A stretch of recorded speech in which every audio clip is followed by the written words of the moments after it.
Hello friends, welcome back to my YouTube channel. तो आज की स्टडी विद एंजॉय 535 में आपका स्वागत है।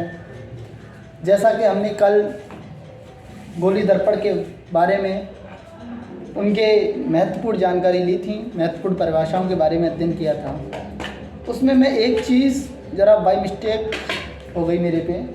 मैंने बताया था कि तरंग जब चलती है तो उसकी तरंग दैर्ध्य जो होती है, ये जो तरंग दैर्ध्य बताई थी मैंने गलत बता दी थी। वो जो तरंग दैर्ध्य होती है प्रकाश किरण की निर्वात या वायु में 3800 एंगस्ट्रॉम से 7800 एंगस्ट्रॉम तक होती है, ठीक है। और कहीं कहीं पे ये बुक्स में 38 अथवा 39 ये भी लिखा होता है, कहीं कहीं 39 भी होता है यहाँ पर। कोई बुक्स में 38 होगा, कहीं कहीं 39 होगा। तो ये हमारी तरंग दैर्ध्य थी, वहाँ पे मेरी थोड़ी मिस्टेक हो गई थी, माइंड से थोड़ा स्लिप हो गया था, तो सॉरी फॉर दिस। एंड आप अब समझ लीजिए कि इसकी एंगस्ट्रॉम जो होती है, एंगस्ट्रॉम मतलब जो तरंग दैर्ध्य होती है वो 39 एंगस्ट्रॉम से 7800 एंगस्ट्रॉम तक होती है। तो चलिए चलते हैं आज के नए टॉपिक पर, अवतल दर्पण द्वारा प्रतिबिंबों का बनना, यानी कि formation of image by convex mirror. देखिए, हमने पहले जाना कि मिरर कितने प्रकार के होते हैं, 2 टाइप के, समतल दर्पण और गोली दर्पण। फिर गोली दर्पण के बारे में हमने जाना कि गोली दर्पण कितने प्रकार के होते हैं, 2 प्रकार के, उत्तल दर्पण और अवतल दर्पण। आज फिर हमने जाना कि कुछ प्रकाश की विशेष किरणें, विशेष प्रकार की जो कि सीधे किसी पार्टिकुलर बिंदु से टकराकर सेम एक ही जैसा रिएक्शन करती हैं, अनंत सारी किरणें एक ही साथ करती हैं, तो उन्हें एक किरण में लेकर हमने जाना कल के टॉपिक में। और आज हम जानते हैं कि अवतल द्वारा प्रतिबिंब का बनना, अवतल दर्पण द्वारा किन किन जगहों पर, किन किन भिन्न भिन्न स्थानों पर हम वस्तु को रखेंगे, बिंब को रखेंगे और प्रतिबिंब देखेंगे कि कैसा बनता है, आभासी है, वास्तविक है, सीधा है, उल्टा है। इसके बारे में आज हम संपूर्ण जानकारी आज की वीडियो में प्राप्त करेंगे। तो सबसे पहले हमें अवतल दर्पण शब्द बोला जाए तो अवतल दर्पण हमारे माइंड में आना चाहिए। अवतल दर्पण, अवतल दर्पण का अर्थ है जहां पर दबे हुए तल से परावर्तन तल का कार्य होता हो। तो यानी कि उभरे हुए तल पर पॉलिश होगी, हमारे उभरे हुए तल पर पॉलिश की जाएगी। ये उभरे हुए तल पर पॉलिश हो गई है। ये हमारा मुख्य अक्ष है, मुख्य अक्ष, ये हमारा ध्रुव है, ये हमारे द्वारक हैं एम डैश, ये हमारा वक्रता केंद्र है, ये हमारा फोकस है, फोकस दूरी ये है हमारी यहाँ से यहाँ तक, वक्रता त्रिज्या ये है हमारी यहाँ से यहाँ तक। तो इन सब की जानकारी हम आपको पहले ही दे चुके हैं, हमारे इससे पहले के लेक्चर में आप देखिए, प्लेलिस्ट में ऐड कर दिया गया है, तो उसमें आप लोग देखिएगा जाकर। आज देखते हैं कि हमने आपको बताया था कि किरणों का चलने का 4 प्रकार है। पहला प्रकार क्या था, जरा गौर से देखिएगा। पहला प्रकार क्या था कि मुख्य अक्ष के समांतर चलने वाली प्रकाश की किरण परावर्तन के पश्चात मुख्य फोकस से होकर गुजरती है। मैं आपको जल्दी जल्दी रिवाइज करवा देता हूँ, मेरी वीडियो बना चुका हूँ, उसमें देखिए। मुख्य अक्ष के समांतर चलने वाली प्रकाश की किरण परावर्तन के पश्चात मुख्य फोकस से होकर जाती है। दूसरा नियम था हमारा, फोकस से होकर जाने वाली प्रकाश की किरण, मुख्य फोकस से होकर जाने वाली प्रकाश की किरण दर्पण के परावर्तन के पश्चात मुख्य अक्ष के समांतर हो जाती है। ये हमारा दूसरा था। तीसरा था, जब कोई किरण वक्रता केंद्र से परावर्तित होती है, वक्रता केंद्र से होकर गुजरती है, तो परावर्तन के पश्चात वक्रता केंद्र से ही या उसी दिशा में चली जाती है। चौथा क्या था कि त्रियक रेखा में आई हुई, त्रियक यानी कि तिरछी प्रकाश की किरण जब हमारे पी यानी कि ध्रुव पर पड़ती है, तो ध्रुव से परावर्तन के पश्चात त्रियक रेखा में ही वापस लौट आती है, ऐसे जाएगी ऐसे। इस चारों में नियम बता चुका हूँ कल, उसी के आधार पर आज हम चर्चा करते हैं। देखिए, ये हमारा ध्रुव है, ये हमारा फोकस है, ये हमारा वक्रता केंद्र है और ये हमारा अनंत है। आउट ऑफ कंट्रोल, यानी कि ये हमारा अनंत है। हम वस्तु अनंत से ऐसे ऐसे रखते चले जाएंगे, ऐसे ऐसे करके अनंत से रखेंगे इधर साइड में, और हमारा फोकस जो है, बड़ा इंटरेस्टिंग सा फैक्ट है कि हम वस्तु को अनंत से इधर की तरफ रखते चले जाएंगे और फोकस जो बनेगा हमारा वो इधर बनता चला जाएगा, दर्पण से दूर की ओर। अगर हम अनंत पे रखेंगे तो कहीं इधर बनेगा, फिर वक्रता केंद्र पर रखेंगे तो कहीं इधर बनेगा, फिर फोकस पर रखेंगे तो कहीं इधर बनेगा, फिर फोकस और इसके बीच में रखेंगे। अब देखिए कितने टाइप हैं, कितनी तरीके से हम वस्तु को रख सकते हैं। पहला टाइप है हमारा, हम वस्तु को अनंत पर रखेंगे। कहाँ पर रखेंगे? अनंत पर। दूसरा टाइप है हमारा, हम वस्तु को अनंत और वक्रता केंद्र के बीच में रखेंगे। अनंत और वक्रता केंद्र C के बीच में रखेंगे। तीसरा टाइप है हमारा, हम वस्तु को वक्रता केंद्र पर रखेंगे। हम वस्तु को वक्रता केंद्र पर रखेंगे। चौथा टाइप है हमारा, हम वस्तु को वक्रता केंद्र और मुख्य फोकस के बीच में रखेंगे। वक्रता केंद्र और मुख्य फोकस के बीच में रखेंगे। पांचवा टाइप होगा हमारा, हम वस्तु को फोकस पर रखेंगे या मुख्य फोकस पर रखेंगे। फोकस या मुख्य फोकस? मुख्य फोकस पर रखेंगे। छठवां टाइप है हमारा, हम वस्तु को मुख्य फोकस और ध्रुव के बीच में रखेंगे। मुख्य फोकस और ध्रुव के बीच में रखेंगे। अब बस 6 टाइप हैं जहां पर हम वस्तु रख सकते हैं। जरा देख लीजिएगा।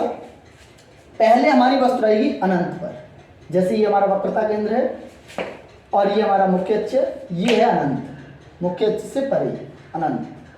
पहले हम रखेंगे अनंत, फिर रखेंगे मुख्य वो अनंत और वक्रता केंद्र के बीच में यहाँ पर, फिर रखेंगे हम वक्रता केंद्र पर, फिर रखेंगे हम वक्रता केंद्र और फोकस के बीच में।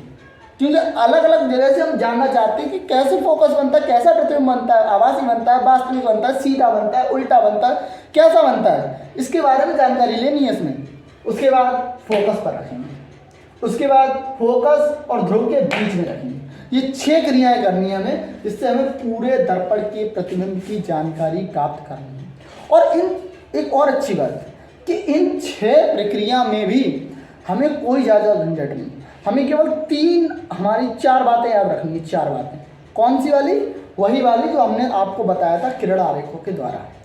समांतर अक्ष, मुख्य अक्ष के समांतर चलने वाली प्रकाशीय किरण फोकस से होकर जाती है, फोकस से जाने वाली प्रकाशीय किरण मुख्य अक्ष के समांतर हो जाती है, वक्रता केंद्र से जाने वाली किरण परावर्तन के पश्चात वक्रता केंद्र से होकर चली जाती है, और लास्ट क्या था?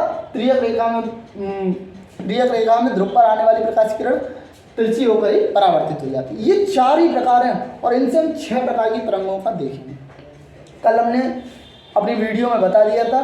आज हम 2 प्रकाश की किरण लेंगे और उन 2 प्रकाश की किरणों से इन 6 तरीकों को समझेंगे। तो चलिए पहले हम समझा देते हैं, लिखा तो बाद में देखेंगे। मैंने पहले ही आप लोगों को बता दिया कि हमारे लिए समझना इंपॉर्टेंट है, लिखना नहीं, क्योंकि समझ हम जितना लेंगे उस थ्योरी को हम उतना शॉर्ट कर सकते हैं और उतना ही लॉन्ग कर सकते हैं। शॉर्ट भी कर सकते हैं और लॉन्ग में भी कर सकते हैं यदि हमें समझ आया हो। चलिए देखते हैं, समझना हमारे लिए काफ़ी ज़रूरी है। तो पहले हम कहाँ पे रखते हैं इन चीज़ों को? पहले रखेंगे हम वस्तु को उसमें क्या बोलते हैं? बिंब। ये अनंत है, वस्तु को पहले रखेंगे अनंत पे। ये वस्तु है अनंत पर, इन्फिनिटी, यहाँ से लेंथ इन्फिनिटी, अनंत है, ठीक है। अनंत पर वस्तु रखी है। अब हमें प्रकाश किरण खींचनी है और मैंने बताया 2 प्रकाश किरणों को ही खींचना है, क्योंकि 2 में ही अधिकांशतः हमारा प्रतिबिंब पता चल जाता है। तो 2 प्रकाश किरणों को खींचकर हमें पता करना है कि किस प्रकार से हम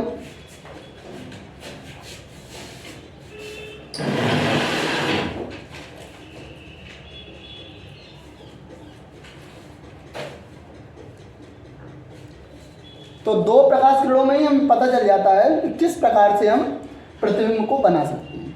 तो देखिए हमने अब हमारा पहला रूल स्टार्ट होता है। यहाँ पर वस्तु है, प्रकाश की किरण यहाँ से चली, पहली प्रकाश की किरण, फॉर्मूला नंबर 2 लगेगा। पहला फॉर्मूला है मुख्य अक्ष के समांतर चलने वाली प्रकाश की किरण फोकस से होकर गुजरती है परावर्तन के पश्चात। दूसरा फॉर्मूला है फोकस से होकर जाने वाली किरण मुख्य अक्ष, ठीक है, और मुख्य अक्ष ये है। और तीसरा है सेंटर में ही परावर्तित हो जाती है, और चौथा है ध्रुव से त्रियक में आती है, ध्रुव से चली जाती है। तो हमें पहले वाले में जब अनंत पे हो तब हमें फॉर्मूले का यूज करना है दूसरे वाले, फोकस से मुख्य अक्ष के समांतर हो जाती है। जब कोई प्रकाश की किरण मुख्य फोकस से होकर गुजरती है, तो परावर्तन के पश्चात मुख्य अक्ष के समांतर हो जाती है। कोई गलत है इसमें? कोई गलत नहीं, हमने नियम पढ़ लिया है। दूसरा नियम क्या था हमारा? 2 प्रकाश की किरणें लेनी है। दूसरा नियम हमें तीसरा वाला अप्लाई करना है कि जब वक्रता केंद्र से कोई भी प्रकाश की किरण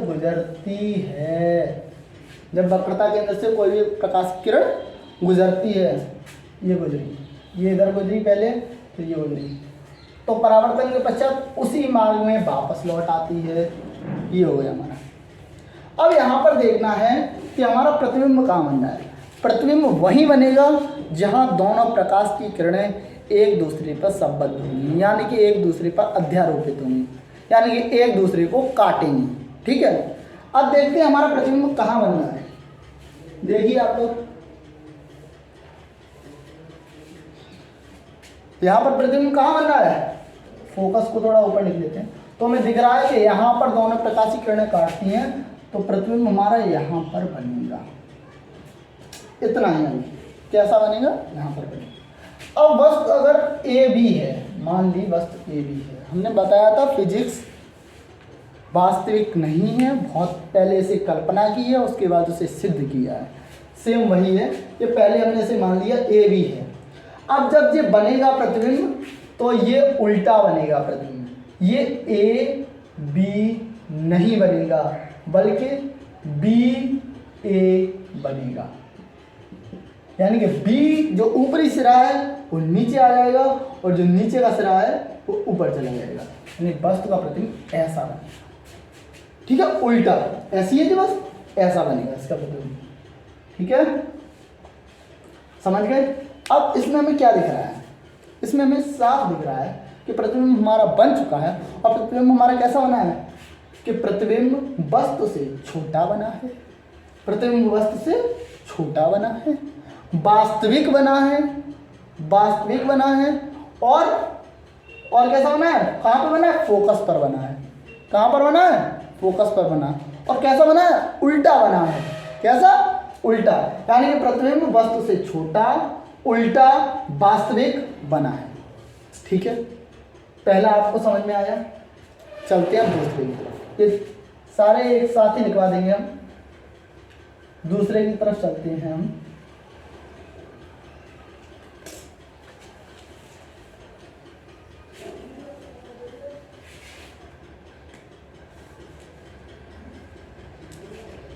आप एक साथ लिख लेना, अभी नहीं, लेकिन दिखा देंगे।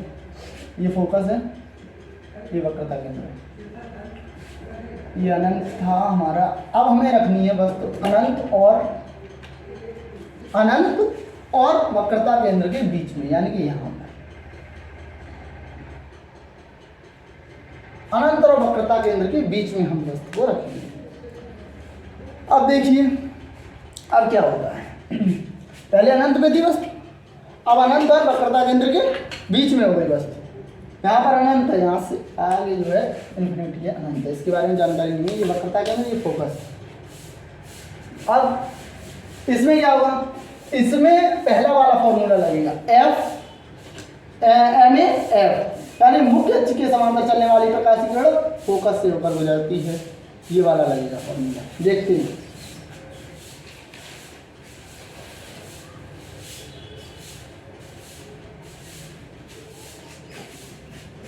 मुख्य अक्ष के समांतर चलने वाली प्रकाश की किरण परावर्तन के पश्चात मुख्य फोकस से होकर गुजरती है।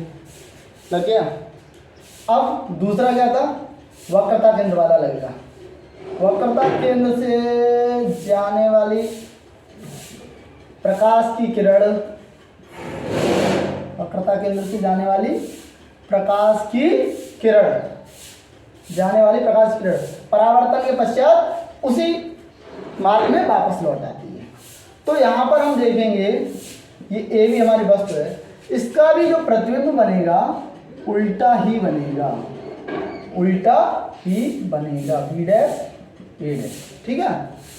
अब यहाँ पर प्रतिबिंब कैसा बनेगा, यहाँ पर भी प्रतिबिंब वस्तु से छोटा बनेगा, वस्तु से छोटा बनेगा, उल्टा बनेगा, वास्तविक बनेगा और वक्रता केंद्र और फोकस के मध्य में बनेगा।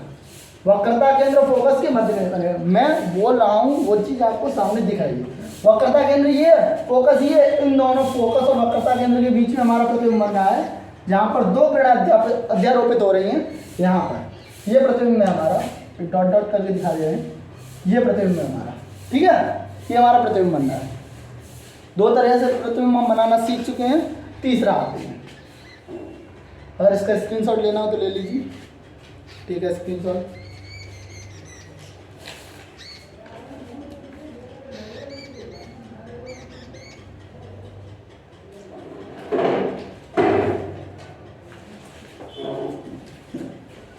तो आशा करते हैं आपने स्क्रीनशॉट ले लिया होगा। अब चलते हैं वक्रता केंद्र पर। अब वस्तु को हम रखेंगे वक्रता केंद्र पर।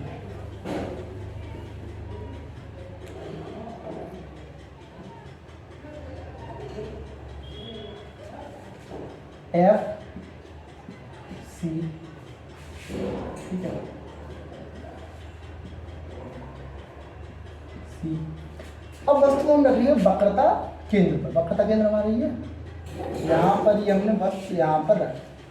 ठीक है, वस्तु को वक्रता केंद्र पर रखा, वस्तु हमने नाम दे दिया बिंब का, बिंब है ये ए और बी। इसमें भी यही दोनों फॉर्मूला यूज होंगे, मुख्य अक्ष के समांतर चलने वाली प्रकाश की किरण और ये वाला। मुख्य अक्ष के समांतर चलने वाली प्रकाश की किरण परावर्तन के पश्चात मुख्य फोकस से होकर गुजरती है। ठीक है, मुख्य फोकस से होकर गुजरती है। और दूसरा होगा इसमें, ये वाला नहीं होगा वक्रता केंद्र वाला, दूसरा होगा मुख्य फोकस से गुजरने वाली प्रकाश की किरण परावर्तन के पश्चात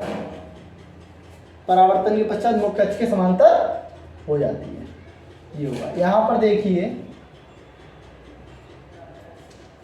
ये होगा। अब हमारा प्रतिबिंब कैसा बना,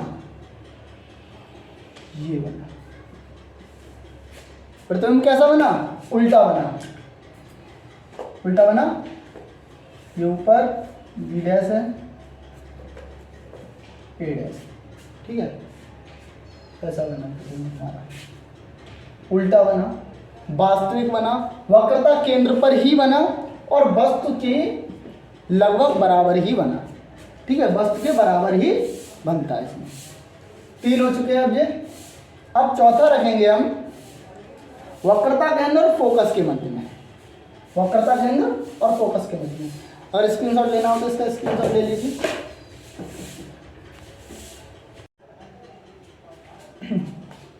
तो फ्रेंड्स, हम लोगों ने वक्रता केंद्र पर प्रतिबिंब देख लिया। बिंब जब वक्रता केंद्र पर हो तो उल्टा प्रतिबिंब बनता है और वक्रता केंद्र पर ही बनता है और लगभग बराबर बनता है। ठीक है, अभी तक हम देखते आए हैं कि हम पीछे से वस्तु ला रहे हैं और प्रतिबिंब हमारा आगे को बनता जा रहा है और प्रतिबिंब हल्का सा बड़ा होता जा रहा है और जहाँ पर आकर बराबर हो गया। अब हम चलते हैं वक्रता केंद्र और फोकस के बीच में और देखते हैं तब क्या होता है।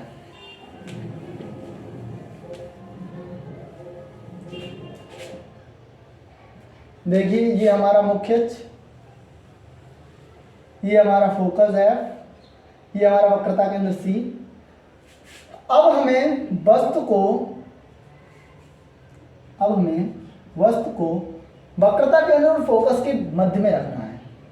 यहाँ पर हमने वस्तु को रखा, ये रखा हमने वस्तु।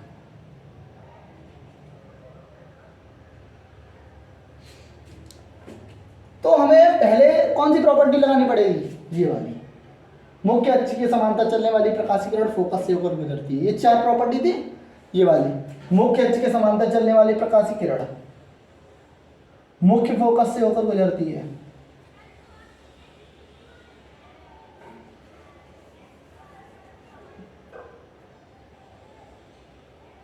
अब दूसरी कौन सी लगानी पड़ेगी, फोकस वाली लगा नहीं सकते हो, लगा सकते हैं?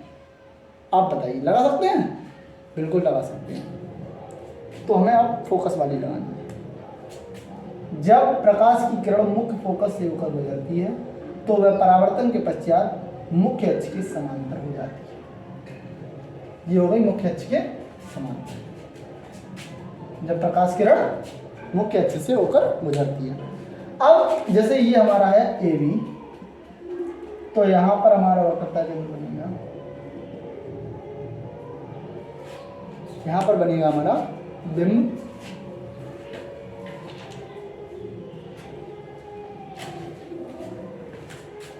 क्या बनेगा, उल्टा प्रतिबिंब बनेगा, ए डैश और बी डैश, ठीक है, सॉरी बी डैश और ए डैश, ये उल्टा प्रतिबिंब बनेगा, ठीक है, ए भी इसका उल्टा प्रतिबिंब बनेगा। अब देखिए हमने क्या बता रहे हैं यहाँ पे कि मुख्य अक्ष के समांतर चलने वाली प्रकाश की किरण जब वस्तु वक्रता केंद्र और फोकस के बीच में हो, जब वस्तु फोकस और वक्रता केंद्र के बीच में है, तब पहले वाली प्रॉपर्टी मुख्य अक्ष के समांतर चलने वाली प्रकाश की किरण परावर्तन के पश्चात मुख्य फोकस से होकर गुजरती है। नंबर दूसरी प्रॉपर्टी मुख्य फोकस से गुजरने वाली प्रकाश की किरण परावर्तन के पश्चात मुख्य अक्ष के समांतर हो जाती है। तो ये दोनों किरणें जहां पर अध्यारोपित करती हैं वहीं पर हमारा प्रतिबिंब बन गया, और ये प्रतिबिंब बनेगा हमारा कहाँ बनेगा, वक्रता केंद्र और अनंत के बीच में, वक्रता केंद्र और अनंत के बीच में। और ये प्रतिबिंब वस्तु से बड़ा होगा, ये प्रतिबिंब बिंब से बड़ा होगा, प्रतिबिंब बिंब से बड़ा होगा, वास्तविक होगा और उल्टा होगा, ठीक है। अब पीछे से हम कहाँ है, वक्रता केंद्र और फोकस के बीच में। अब चलते हैं फोकस पर, सीधे फोकस पर। अब हम लोग फोकस पर चलते हैं।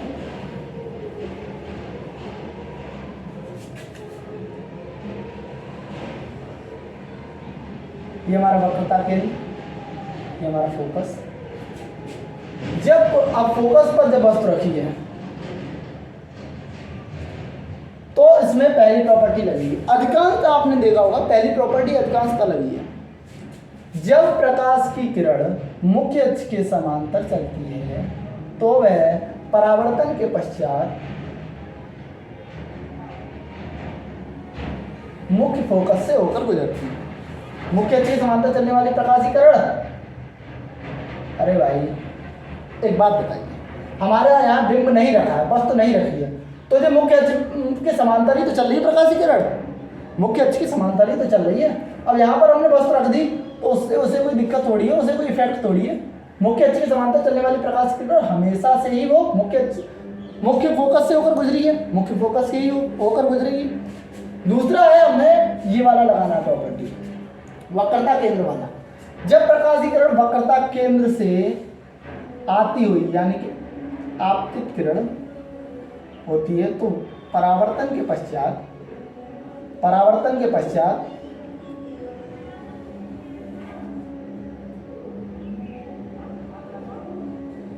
ठीक है, परावर्तन के पश्चात उसी मार्ग में वापस लौट आती है। अभी तक हम वक्रता केंद्र पर ऐसे दिखाते थे, ठीक है। अब ऐसे ना जाकर कैसी जा रही है किरण, ऐसी जा रही है, ऐसी गई दर्पण से टकराई और ऐसी लौट आई। अब ये दोनों किरणें कहाँ मिलेंगी, देखिए कहाँ मिलेंगी, ये यहाँ मिलेंगी आके, ये मिलेंगी यहाँ पर, ये मिलेंगी ये बोर्ड से बाहर। इसका मतलब ये मिलेंगी अनंत पर। कहाँ पर मिलेंगी, अनंत पर। इसका प्रतिबिंब कैसा होगा, अनंत पर। कहाँ पर होगा प्रतिबिंब, अनंत पर होगा, वास्तविक होगा। वास्तविक की कंडीशन क्यों कह रहा हूं मैं, क्योंकि प्रतिबिंब यदि इधर साइड में बनता है तो वास्तविक होता है, और इसके पीछे बनेगा तो आभासी होगा। अब फोकस पर जब प्रतिबिंब बनेगा हमेशा वास्तविक बनेगा, उल्टा बनेगा, कहीं पर भी ये बनेगा, कहीं पर भी जुड़ेगा, उल्टा बनेगा। जैसे अनंत की कोई परिभाषा नहीं है, अनंत उसी को बोल दिया गया है जहाँ पर हमारी सोच परे हो, जहाँ पर सोच खत्म हो जाए, उसी चीज़ को अनंत बोल दिया गया है। अभी आपके लिए ये संसार अनंत है, ठीक है, और जिसने ये संसार बहुत ज़्यादा घूमा है, कुछ दार्शनिक फिलोसफर या कुछ ऐसे जाबाज लोग, वो क्या कहते हैं, संसार बहुत छोटा है, उनके लिए वही चीज़ छोटी हो गई। तो हमारे लिए अनंत वहीं पर है जहाँ पर हम सीमित हो जाएं, जहाँ पर हम रुक जाएं, वहीं हम आगे का चीज़ अनंत मान लेते हैं। यहाँ पर मनुष्य की हार हो जाए, वो आगे की चीज़ कह देता है अनंत, क्योंकि ब्रह्मांड को अभी तक मनुष्य ने आंक नहीं पाया, तो क्या कह दिया, ब्रह्मांड अनंत है। जिस दिन आंक लेगा उस दिन ब्रह्मांड को भी बता देगा इतना है, इतना है, ठीक है। तो अनंत पर मिलेगी, समांतर किरणें कहीं मिलेगी ही नहीं, अनंत पर। अब आता है हमारा लास्ट, अंतिम, छठवां नंबर आता है, वस्तु को अब कहाँ रख सकते हैं हम, फोकस और पोल यानी कि ध्रुव के बीच। अब रखते हैं, तब से वस्तु को रखते हुए जा रहे हैं, अनंत से लेते हुए आ रहे हैं, और अब वस्तु को ले आए हम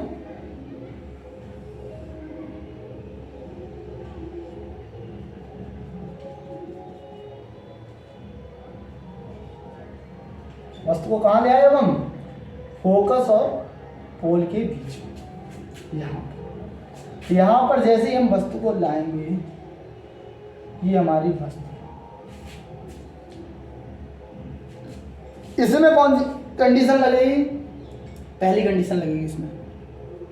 कैसे, मुख्य अक्ष के समांतर चलने वाली प्रकाशीय किरण, मुख्य अक्ष के समांतर चली प्रकाशीय किरण, चल गई भैया प्रकाशीय किरण मुख्य अक्ष से, परावर्तन के पश्चात मुख्य फोकस से होकर जाती है, सभी को पता, मुख्य फोकस से होकर जाती है। अगर मैं इसको हटा दूं तो आप लोगों को पता चल जाएगा जरा स्पष्ट से कि ये क्या किया गया है। देखिए अभी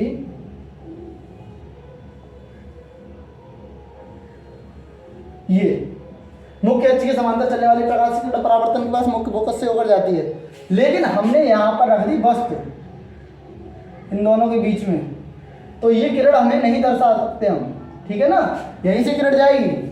अब अगली किरण जो होगी वो जाएगी हमारी वक्रता केंद्र से। वक्रता केंद्र की क्या दी है कि प्रकाश की किरण जब वक्रता केंद्र से होकर गुजरेगी,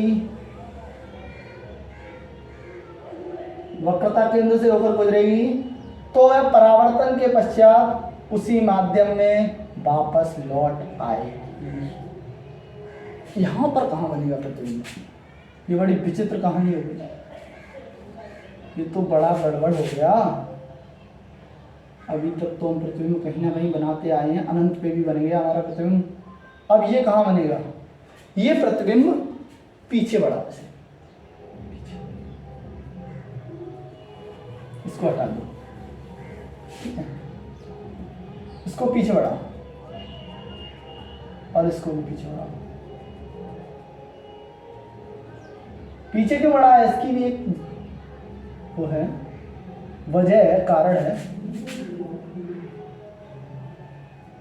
और ये क्योंकि ये समांतर नहीं है, समांतर नहीं है, इसलिए यहां पे ये मिली मान लो, और ये बना हमारा प्रतिबिंब, ये सब डॉट डॉट है, इसलिए पीछे बना लिए, क्योंकि वक्रता केंद्र की ये खासियत है कि वो जाएगी और लौट आएगी उसी माध्यम में। वक्रता केंद्र की जो किरण होगी जाएगी और लौट आएगी उसी माध्यम में, अपना आभास छोड़ती जाएगी। ये ऐसी गई, यहाँ से टकराई, लेकिन इसका कुछ आभास गया यहाँ पर, बहुत ही सूक्ष्म आभास। इसीलिए जो प्रतिबिंब बनेगा वो अब वास्तविक नहीं बन सकता। दो कंडीशन, एक तो आभासी की वजह से वास्तविक नहीं बन सकता, और दूसरा दर्पण के पीछे इसलिए भी वास्तविक नहीं बन सकता। कैसा बनेगा प्रतिबिंब, आभासी। ये इंपॉर्टेंट है, एग्जाम में आता है ये वाला अधिकांशतः आता है कि जब वस्तु फोकस और ध्रुव के मध्य में रखी हो तब प्रतिबिंब कैसा बनता है, आभासी बनता है। वस्तु से कैसा है, ये वस्तु इतनी है, ये वस्तु इतना है, प्रतिबिंब कैसा बनेगा, वस्तु से बड़ा बनेगा, कहाँ बनेगा? दर्पण के पीछे बनेगा, दर्पण के पीछे, या लिख सकते हैं परावर्तक तल के पीछे। दर्पण की परावर्तक तल के पीछे, परावर्तक तल के पीछे बनेगा। ठीक है, तो ये 6 कंडीशन थी जहाँ पर हमने वस्तु को अलग अलग स्थानों पर लाए, हमने प्रतिबिंब के बारे में जानकारी ली। अब मैं इन 6 कंडीशन को आप लोगों को लिखवा देता हूँ, और इनके मैं फिगर जो हैं वो अब ड्राइव नहीं करवाऊँगा, क्योंकि ड्राइव आपने यहाँ पर सीख ली है। अगर कोई भी फिगर में डाउट हो आप उसे पीछे कीजिए वीडियो को और अपना फिगर देख लीजिए। अब मैं केवल मेन चीज़ में लिखवा दूँगा। ठीक है, अब एक बात है, चलिए फ्रेंड्स, हमने यहाँ पर बहुत ही शॉर्ट वे में आपको उन 6 बिंब के बारे में, प्रतिबिंब, बिंब जहाँ जहाँ रख के प्रतिबिंब बनाना, उसकी परिभाषा को या उसके तरीकों को यहाँ पर बहुत ही शॉर्ट वे में लिखा है।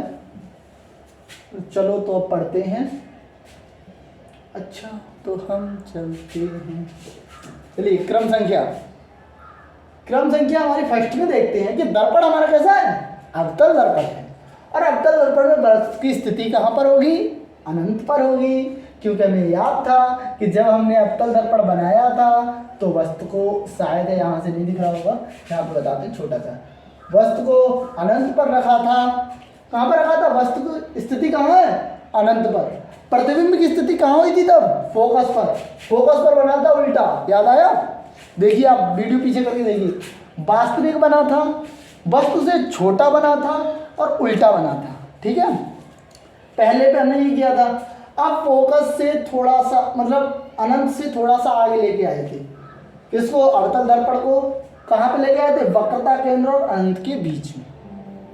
वहां पर जब हमारा प्रतिबिंब बना था, वहां बना था फोकस और वक्रता केंद्र के मध्य में। जब अनंत पर रखी थी तब फोकस पर बना था, जब वक्रता केंद्र और अनंत पर रखी तो फोकस और वक्रता केंद्र के मध्य बना। कैसा बनेगा? सेम वैसा ही बनेगा, वास्तविक, वस्तु से छोटा और उल्टा। अब जब दर्पण को हम वक्रता केंद्र पर रखते हैं, जब दर्पण को वक्रता केंद्र पर रखते हैं, तब वो प्रतिबिंब कहाँ बनेगा? वक्रता केंद्र पर, equilibrium point. This is the equilibrium point, because वक्रता केंद्र पर जब हम किसी भी वस्तु को रखते हैं तब उसका प्रतिबिंब भी वक्रता केंद्र पर ही बनता है, और यह प्रतिबिंब वस्तु के आकार के बराबर, वास्तविक और उल्टा बनता है। तो चलते हैं हम अपने अगले पॉइंट पर।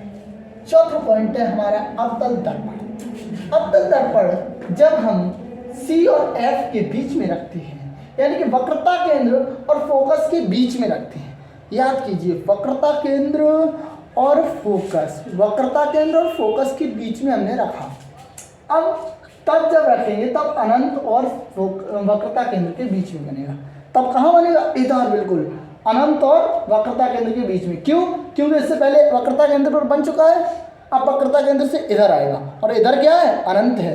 इधर क्या है? अनंत है, और अनंत और वक्रता केंद्र के बीच में प्रतिबिंब बनेगा। कैसा बनेगा? वस्तु से बड़ा बनेगा, वास्तविक बनेगा। वास्तविक बनेगा क्योंकि प्रतिबिंब हमेशा दर्पण के इधर बनना है, अभी किधर? परावर्तक तल की ओर, और उल्टा बनेगा। अब अगर अवतल दर्पण पर फोकस पर रख दिया जाए, फोकस पर ही बिंब को रख दिया जाए, तब जब प्रतिबिंब बनेगा अनंत पर बनेगा। याद कीजिए कि हमने फोकस पर रखा था, तब दोनों मिली नहीं थी रेखाएं, और हम बोर्ड से पार ले गए थे, और बोर्ड के पार भी नहीं मिली थी, फिर दीवार से पार ले गए थे, उसके पार भी नहीं मिली थी, यानी कि अनंत पर मिली थी। तो तब वस्तु का प्रतिबिंब की जो प्रकृति होगी वो वास्तविक होगी, वस्तु से बड़ी होगी और उल्टी होगी। ठीक है, अब चलते हैं बिल्कुल अपने लास्ट पॉइंट पर। ध्रुव और फोकस के बीच में रखा जाए। ध्रुव यानी कि वक्र, मतलब कि दर्पण के मध्य बिंदु, और फोकस थोड़ा सा आगे आओ, फोकस, इनके बीच में वस्तु रखनी। कहाँ बना था? Dot dot dot dot dot dot dot dot dot dot dot dot dot dot dot यहाँ पे लेके आए थे, अभी बड़ा सा बना था। क्या बना था? दर्पण के पीछे बना था। कहाँ बना था? दर्पण के पीछे बना था। कैसा बना था? आभासी बना था। कैसा बना था हमारा प्रतिबिंब? आभासी डॉट से डिनोटेड किया गया था। कैसा? और आकार में कैसा था? वस्तु से बड़ा था। और कैसा था? सीधा था। हमारा आभासी बना क्योंकि दर्पण के पीछे था, हमारा वस्तु से बड़ा बना, और अब की बार प्रतिबिंब सीधा बना। ठीक है, जितने भी थे उल्टे थे। देखिए कुछ क्वेश्चन आ जाते हैं इसमें एक क्वेश्चन यहाँ पर बनता है, उम्मीद यहाँ पर होती है, और एक की उम्मीद यहाँ पर होती है।